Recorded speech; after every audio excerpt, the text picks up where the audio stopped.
নমস্কার, সবাই কেমন আছেন? আশা করি সবাই খুব ভালো আছেন, আমি খুব ভালো আছি। তো চলুন প্রতিদিনের মতো আজকের ব্লগটা এখন থেকেই শুরু করি। আজকে বুধবার আর আজ সকাল সকাল নিয়ে বসেছি রান্না। এটা তো আমার প্রতিদিনকারই ডিউটি, আপনারা জানেন।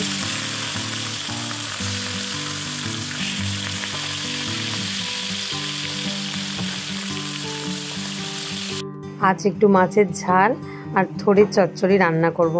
থোড়টা গতকাল রাতে কাটা হয়নি, জানেন, সকালবেলা উঠেই কাটতে হলো। থোড় কাটতে কতটা সময় যায়, তাই জন্য আমি প্রতিবারেই থোড়টা আগের দিন রাতে কেটে রাখি। কিন্তু যেহেতু একটা নতুন কাজ করছি, সেই জন্য আর আগের দিন রাতে থোড়টা কাটা হয়নি। তার জন্য সকাল সকাল উঠেও পড়েছি আমি থোড়টা কাটবো। আরও তো অনেক কাজ আছে, থোড়ের জন্য কত সবজিও কাটতে হবে। এমনি সকালে রান্না বলে আমি গতকাল রাতেই সব রকম সবজিও কেটে রাখি। আর আজকে থোড়টা রান্না করব চিংড়ি দিয়ে। এই দেখুন থোড়ের সব সবজি কেটে রেখেছি, বেগুন, কুমড়ো, আলু আর থোড়। থোড়টা কেমন কালো হয়ে গেছে দেখেছেন? সবে মাত্র কাটলাম, তাতেই দেখুন কেমন কালো হয়ে গেছে। আর টমেটো দিয়ে একটু মাছের ঝাল করব, টমেটো আর সামান্য একটু পেঁয়াজ দিয়ে। টমেটোগুলো আমাদের গাছের, একটু শক্ত শক্ত তুলে এনেছিলাম, সেই পোকায় খেয়ে নিচ্ছিল বলে আর ফ্রিজের মধ্যে রেখে দিয়েছিলাম, জানি পেকে যাবে। কিন্তু পেকে হয়তো গেছে ঠিকই, মানে রঙটাই এসেছে, কিন্তু কেমন দেখুন, তেমন একটা যেন রস নেই, কষ নেই, যেন একটু কেমন হয়ে আছে। তাও একটু কেটে কুটে বাদ দিয়ে গাছের জিনিস আর ফেলে দেবো, করিয়ে নিলাম। তাও একটা দুটো দেখছি টমেটোর মধ্যেই মানে পোঁজ ধরে গেছে ফ্রিজেতেই। কি করা যাবে, ওগুলোকে একটু বাদ দিয়ে খেতে হবে। চলুন, মাছটা মোটামুটি আমার ভাজা হয়ে গেছে, আর একটু পিস মাছের দিয়ে দিলাম তেলের মধ্যে। মাছটা ভেজে নিয়ে চিংড়ি মাছটা ভাজবো, তারপরে চচ্চড়িটা বসিয়ে দেব। চলুন, এরা তো বাবা মেয়ে এখনও ঘুমাচ্ছে, দুজনের কারোর যেন হুঁশই নেই, যেন মনে হচ্ছে মাঝরাত। দেখুন, আর এই পড়তে বসবে, ও ডাকছি কিছুতেই উঠছেই না। যত ঘুম যেন সকালবেলায় এদের দুজনকে জড়িয়ে ধরে। উনিও তো ডিউটি যাবে বলুন, তাও এখনও ঘুমাচ্ছে, তারপরে উঠে বলবে আমার দেরি হয়ে গেছে। এটাই প্রতিদিনকার নিয়ম ওনার। তবে যদিও উনি সারা দিনের মতো বেরোবে, আর একটু শুতেও পারবে না আর বসতেও পারবে না, কাজ আর কাজ। আমরা তো তবু বাড়িতে থাকি, একটু রেস্ট তো অবশ্যই পাই, তাই না বলুন? তাও একটু মায়া লাগে, তাই কিছু বলি না, একটু ঘুমাচ্ছে ঘুমাক, কিন্তু সকালটা উঠলে সুন্দর লাগে। তবে উনি আজকে হাঁটতে যাননি বলে, নাহলে উনি প্রতিদিনই হাঁটতে বেরিয়ে যান, তো এই টাইমটায় বিছানায় থাকেন না। তো কী করা যাবে, চলুন আমি আপাতত আবার রান্নায় ফিরে এলাম ওদেরকে ডেকে। ওরা এবারে আস্তে আস্তে উঠুক। আমি আজকে চিংড়ি মাছ সবটা দেবো না, জানেন, চচ্চড়ির মধ্যে অল্প একটু তুলে রাখবো। আজকে রাতে একটু ভাত করার ইচ্ছা আছে, এত গরম পড়েছে আর ওই বাবা রুটি খেতে একদম চাইছে না। থোড়টা চটকে নিয়ে চলুন, থোড়টা যেরকমই কাটি না কেন, থোড়টা এইভাবেই চটকাতে হয়, মানে মা শিখিয়েছিল।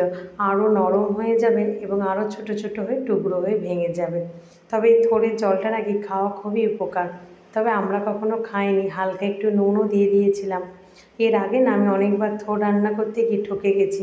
এই থোড় ভিজানোর সময় নুন দিয়ে ভিজিয়েছিলাম, আর তারপরে যখন থোড় রান্না করছিলাম তার মধ্যেও ফের নুন দিয়ে দিয়েছিলাম স্বাদের জন্য, কিন্তু নুনটা এতই চড়া হয়ে গিয়েছিল যে সেটা পরে খাওয়াই যায়নি, মানে ভাত দিয়েও খাওয়া যাচ্ছিল না। বুঝতে পারছেন তাহলে কতটা নুন চড়া হয়ে গেছিলো। তারপর থেকে আমি এই থোড় ভিজানোর সময় অল্প একটু করে নুন দিই, আর ভালো করে হাত দিয়ে চটকে থাকি। কতটা আয়রন দেখেছেন, কয়েক মিনিটের মধ্যেই থোড়টা কেমন কালো হয়ে গিয়েছে। চলুন থোড়টা এবার রান্না করে ফেলি। একটু 5 ফোড়ন শুকনো লঙ্কা তেলের মধ্যে দিয়ে দিতে হয়, সেটা আমি ভুলে গেছি আজকে তাড়াহুড়োর মধ্যে। তাই একটু আলুটা দেওয়ার পরেই 5 ফোড়নটা দিলাম, তার মধ্যে আলুটা ভাজা হয়ে আসতে কুমড়ো আর পেঁয়াজটা তুলে দিলাম। কুমড়ো পেঁয়াজটা ভাজা হয়ে গেলে তার মধ্যে বেগুনটা আমি দিয়ে দিচ্ছি। অল্প একটু বেগুনটা নাড়াচাড়া করে নিয়ে আমি থোড়টা এর মধ্যে দিয়ে দেবো। তবে সামান্য নুন, লঙ্কা, হলুদ সব কিছুই দিয়ে তারপরে আস্তে আস্তে আমি ঢেকে ঢেকে রান্না করবো। আমি কখনো থোড় চচ্চড়ির মধ্যে জল দিই না, থোড় থেকে এমনি একটা হালকা জল বেরায়। এমনি তো দেখলেন কতটা জল বেরালো, সেটা আমি ফেলে দিলাম।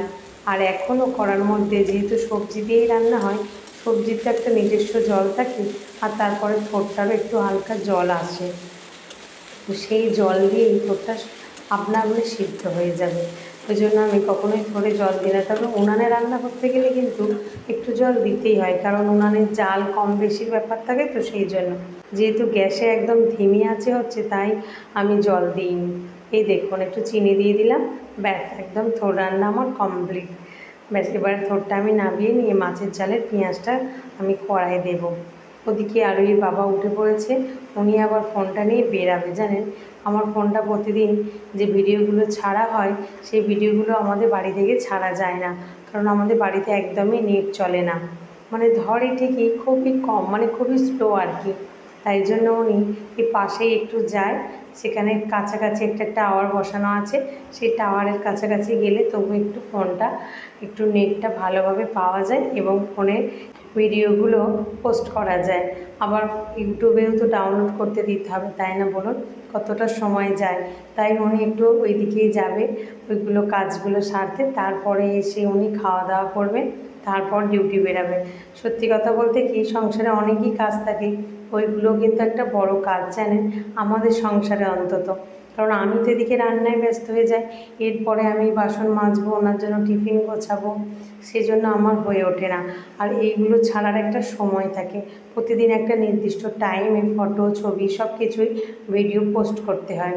তবুও ছবিটা উল্টো পাল্টা টাইম হয়েই যায়, কিন্তু এই ভিডিওগুলো সেম টাইমে প্রতিদিন আমাকে পোস্ট করতে হয়। আর যেহেতু ইউটিউব ফেসবুক দুটোতেই পোস্ট করতে হয়, সময়টা অনেকটাই লাগে। চলুন, আমার মোটামুটি মাছের ঝালের মশলা কষা হয়ে গেছে, এবার সব মাছটাই আমি এবেলায় ঝাল করে নেব। আর কিছুটা খাওয়া হবে, আর কিছুটা বাদবাকি ফ্রিজে রেখে দেবো, ওটা রাতের জন্য। রাতে আজকে ভাত করব, ঠিক করেই রেখেছি।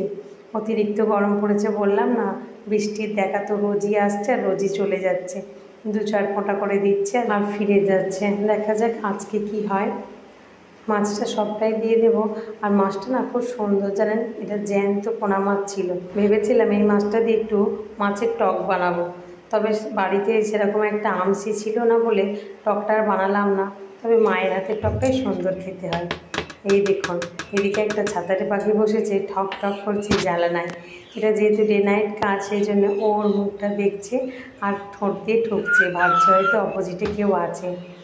গতকাল রাতে এই টুকটুক করে বৃষ্টি পড়া দেখে আমি না ইনডোর প্ল্যান্টগুলো উঠানে নামিয়ে দিয়েছিলাম। ভেবেছিলাম একটু বৃষ্টির জলটা পাক আর সকালে রোদ্দুরে ওরা একটু থাকবে। মাঝে মাঝে তো এদেরকে রোদেও দিতে হয় বলুন, কিন্তু সারা দিন সারা রাত কোথাও একটু বৃষ্টির ফোঁটা নেই। তাই কি করা যাবে, ওদেরকে আমি সকালবেলা একটু জল দিয়ে দিয়েছিলাম আর ভাবলাম আজকে রোদটা খাক, বিকাল বিকাল তুলে নেব।